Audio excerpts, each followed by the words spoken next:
Hi guys, good morning and welcome to my channel. তো আজকে কিন্তু সকাল সকালই ব্লগটাকে স্টার্ট করেছি। আর আমার সকাল মানেই তো 1 কাপ চা আর বিস্কুটের সাথেই দিনটা স্টার্ট হয়। তো চলো আজকে না একটা নতুন জিনিস দেখাচ্ছি। এই জিনিসটা তোমরা হয়তো কিছু বুঝতে পারছো না, আমি একটু ক্লিয়ার করে দিই। কিছু মাস আগে আমার সেজো কাকির বাবা মারা যান, আর তারপরেই এই বাড়িটায় মানে এখন আমার কাকির যেখানে বাপের বাড়ি সেখান থেকে সবাই আর কি অন্য জায়গায় শিফট করে। তো সেই জন্য কি হয়, ওরা 1 মাস এই ঠাকুর ধরতে পারবে না। যেহেতু কেউ মারা যাওয়ার পর ৪৫ দিন ঠাকুর ছুতে নেই, সেই কারণে আমার সেজো কাকি এনাদের সবাইকে আমাদের বাড়িতে নিয়ে চলে আসে। আর এনারা আপাতত আমাদের বাড়ির নতুন অতিথি। আর আমার কাকিমণিও এনাদেরকে পরম যত্ন ভালোবাসা দিয়ে এখানে আসন পেতে বসিয়েছেন। আর এনাদের সবাইকে এত মিষ্টি দেখতে আমার তো ভীষণ ভালো লাগছে। আজকে তোমাদের সাথে আর একটা নতুন জিনিসও শেয়ার করার আছে। আর সেদিন আমরা সবাই মিলে মানে আমাদের যতজন ভাই বোন ছিল সবাই আমরা স্কুটি মিশনে নেমেছিলাম।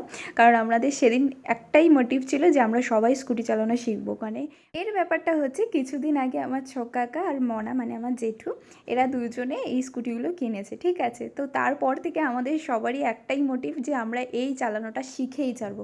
তো ফার্স্টে বুনু চালানোটা শিখেছে, ও মোটামুটি ব্যালেন্স করতে পেরেছে। আমিও একদিন ট্রাই করেছিলাম, কিন্তু সেদিন না ব্যালেন্সটা অতটা আসেনি। আমি আসলে সাইকেল চালাতে পারি, কিন্তু স্কুটিটা এতটা ভালো করেও পারি না আর কি। তো তো সেদিন যখন ট্রাই করছিলাম সেদিন তো ঠিকঠাক ব্যালেন্স করতেই পারিনি, কিন্তু আজকে যখন ট্রাই করেছি আজকে আমি ভাবতে পারিনি যে আমি নিজে নিজে চালাতে পারবো। কিন্তু সেটা শিখে যাওয়ার পর আমার যে কী আনন্দ হচ্ছিল তোমাদেরকে আমি কি বলবো। মানে আমি তো একটাই জিনিস ভাবছিলাম যে আমি বিয়ের সময় আমি কিছু কিছু মানে এখানকার এই স্কুটি নিয়ে কিছু শর্টস আমি নিতে পারবো। তো এটা ভেবেই আমার এত মজা লাগছিল, আমি তোমাদেরকে কি বলবো। আর যাই হোক, এই মাঝখানে আমার স্কুটিটা চালানো শেখাও হয়ে গেলো। হ্যাঁ, হয়তো এখনও প্রো হতে পারিনি, কিন্তু ওই ব্যালেন্স জিনিসটা করতে পেরেছি। আজকের বিকালটা আমাদের এই স্কুটি কাণ্ড করেই কেটে গেল, বাট ভীষণ মজা করেছি কিন্তু আমরা। চলো, অনেক তো হলো ঘোরাঘুরি, এবার একটু কাজের কাজ করা যাক, কারণ সামনেই দিন এগিয়ে আসছে। তো আমাদের কিছু টুকিটাকি কাজ বাকি আছে, সেগুলো সারতে বেরিয়েছি। তো আজকে আমি, বম্মা, মা এই তিনজনে মিলে আবার বেরিয়েছি আমার যে বেনারসি শাড়িটা ছিল সেটার ব্লাউজটাকে বানাতে দিতে। হ্যাঁ, হাতে সময় কম, এইদিকে আমি ব্লাউজ এখনও পর্যন্ত বানাতে দিইনি। মানে কি বলবো, একটা হচপচ অবস্থা। যাই হোক, মায়েরও টুকিটাকি কিছু জিনিস বানাতে দেওয়ার ছিল। তো আমি যা ব্লাউজ বানাই না বানাই সব কিছু মানে চুড়িদার থেকে ব্লাউজ থেকে সব এই কাকিমার কাছেই আমি করতে দিই। আর এনার হাতের কাছে না ভীষণ ভালো, তাই জন্য আমার ভীষণ পছন্দও হয়। আর আমি যেরকম চাই সেরকমটাই করে দেয়।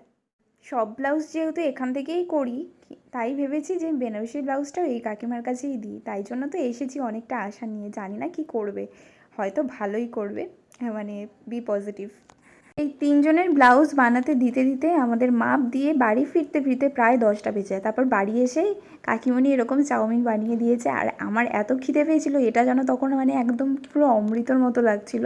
যাই হোক, চলো আজকের এই ছোট্ট ভিডিওটা চাউমিন খেতে খেতে এখানেই এন্ড করছি। দেখা হবে পরের আর একটা ভিডিওর সাথে। ততক্ষণের জন্য সবাই খুব ভালো থেকো। চলো, টাটা।